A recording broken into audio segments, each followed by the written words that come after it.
ಈ ಚಿಕನ್ ಸಾಂಬಾರು ಮಾಡಿದರೆ ಒಂದು ತುತ್ತು ಜಾಸ್ತಿ ತಿನ್ನೋದು ಗ್ಯಾರಂಟಿ. ಎಲ್ಲರಿಗೂ ನಮಸ್ಕಾರ. ಸುನೀತಾ ANS ಯೂಟ್ಯೂಬ್ ಚಾನಲ್ಗೆ ಎಲ್ಲರಿಗೂ ಸ್ವಾಗತ. ನಾನಿವತ್ತು ಸಿಂಪಲಾಗಿ ಟೇಸ್ಟಿಯಾಗಿ ಚಿಕನ್ ಸಾಂಬಾರು ಮಾಡೋದು ಹೇಗೆ ಅಂತ ತೋರಿಸ್ತಾ ಇದ್ದೀನಿ. ಹೇಗೆ ಮಾಡೋದು ಅಂತ ನೋಡ್ಕೊಂಬರೋಣ ಬನ್ನಿ. ನಾನಿಲ್ಲಿ ಮೊದಲಿಗೆ ಒಂದು ಬಾಣಲೆನ ಬಿಸಿಗಿಟ್ಟು ಒಂದು ಮೀಡಿಯಮ್ ಸೈಜ್ ಈರುಳ್ಳಿ, 6 ಎಸಳು ಬೆಳ್ಳುಳ್ಳಿ, ಸ್ವಲ್ಪ ಕೊತ್ತಂಬರಿ ಸೊಪ್ಪು, ಸ್ವಲ್ಪ ಪುದೀನ, ಒಂದು 6 ಇಂದ 7 ಲವಂಗ, ಸ್ವಲ್ಪ ಚಕ್ಕೆ, ಸ್ವಲ್ಪ ಕರಿಬೇವಿನ ಎಲೆ, ಸ್ವಲ್ಪ ಉರಿಗಡಲೆನ ಸೇರಿಸ್ಕೊಂಡು ಸ್ವಲ್ಪ ಎಣ್ಣೆ ಹಾಕಿ ಫ್ರೈ ಮಾಡ್ಕೊತೀನಿ. ಇದು ಈರುಳ್ಳಿ ಹಸಿ ವಾಸನೆ ಹೋಗೋವರೆಗೂ ಸ್ವಲ್ಪ ಫ್ರೈ ಮಾಡ್ಕೋಬೇಕು. ಫ್ರೈ ಆಗಿದೆ. ಇವಾಗ ಇದಕ್ಕೆ ಸ್ವಲ್ಪ ಕೊತ್ತಂಬರಿ ಬೀಜನ ಸೇರಿಸ್ಕೊತಿದ್ದೀನಿ, ಸ್ವಲ್ಪ ಕಾಳುಮೆಣಸು, ಸ್ವಲ್ಪ ಜೀರಿಗೆ, ಖಾರಕ್ಕೆ ತಕ್ಕಂಗೆ ಒಣಮೆಣಸು, ಇಷ್ಟನ್ನ ಹಾಕ್ಕೊಂಡು ಸ್ವಲ್ಪ ಫ್ರೈ ಮಾಡ್ಕೊತೀನಿ. ಇದು ಸ್ವಲ್ಪ ಫ್ರೈ ಆದಮೇಲೆ ಸ್ವಲ್ಪ ತೆಂಗಿನಕಾಯಿ ತುರಿ. ಇದೇನು ಜಾಸ್ತಿ ಫ್ರೈ ಆಗಬೇಕು ಅಂತ ಏನೂ ಇಲ್ಲ.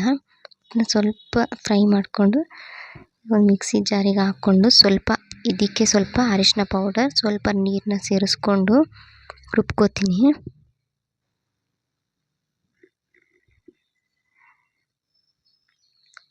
ರುಬ್ಬಿದ್ದಾದಮೇಲೆ ಒಂದು ಪಾತ್ರೆನ ಬಿಸಿಗಿಟ್ಟು ಸ್ವಲ್ಪ ಎಣ್ಣೆನ ಸೇರಿಸ್ಕೊಂಡು, ಎಣ್ಣೆ ಸ್ವಲ್ಪ ಬಿಸಿ ಆದಮೇಲೆ ಮೀಡಿಯಮ್ ಸೈಜ್ ಈರುಳ್ಳಿನ ಕಟ್ ಮಾಡಿ ಸೇರಿಸ್ಕೊಂಡಿದ್ದೀನಿ. ಸ್ವಲ್ಪ ಫ್ರೈ ಮಾಡಿಕೊಂಡು ಇದಕ್ಕೆ ಒಂದು ಮೀಡಿಯಮ್ ಸೈಜ್ ಟೊಮೊಟೊನ ಸೇರಿಸ್ಕೊತೀನಿ. ಇದನ್ನು ಸ್ವಲ್ಪ ಫ್ರೈ ಮಾಡ್ಕೋಬೇಕು. ಸ್ವಲ್ಪ ಫ್ರೈ ಆದಮೇಲೆ ಸ್ವಲ್ಪ ಕರಿಬೇವಿನ ಎಲೆ ಬೇಕಾದರೆ ಹಾಕ್ಕೋಬೋದು. ನಾನಿಲ್ಲಿ ಸೇರಿಸ್ಕೊಂಡಿದ್ದೀನಿ.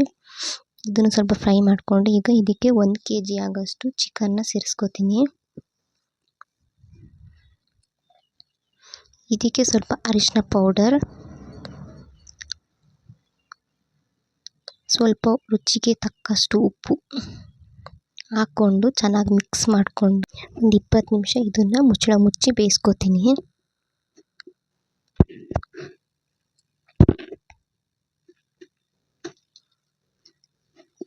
ಇವಾಗ ಒಂದು 20 ನಿಮಿಷ ಆಗಿದೆ. ಚಿಕನ್ ಚೆನ್ನಾಗಿ ಬೆಂದಿದೆ.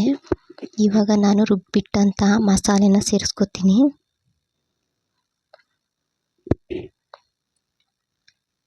ಮಸಾಲೆನ ಸೇರಿಸ್ಕೊಂಡು ಅದೇ ಮಿಕ್ಸಿ ಜಾರಿಗೆ ಸ್ವಲ್ಪ ನೀರನ್ನ ಹಾಕ್ಕೊಂಡು ಸೇರಿಸ್ಕೊತೀನಿ.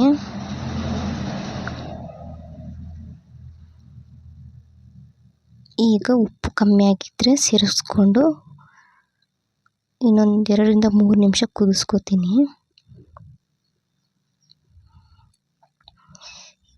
ಈಗ ಚಿಕನ್ ಜೊತೆ ಮಸಾಲೆ ಚೆನ್ನಾಗಿ ಕುದಿ ಬರ್ತಿದೆ.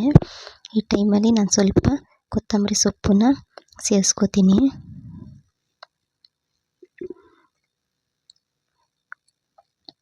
ಈಗ ನಮ್ಮ ರುಚಿಕರವಾದ ಚಿಕನ್ ಸಾಂಬಾರು ರೆಡಿಯಾಗಿದೆ. ಇದು ಅನ್ನ, ರೊಟ್ಟಿ, ದೋಸೆ, ಇಡ್ಲಿ ಎಲ್ಲದಕ್ಕೂ ಸೂಪರಾಗಿರುತ್ತೆ. ಎಲ್ಲರೂ ಒಂದ್ಸರಿ ಟ್ರೈ ಮಾಡಿ ನೋಡಿ ಹೇಗಿದೆ ಅಂತ ತಿಳಿಸಿ. ನನ್ನ ವಿಡಿಯೋ ನೋಡಿದ ಎಲ್ಲರಿಗೂ ಧನ್ಯವಾದಗಳು.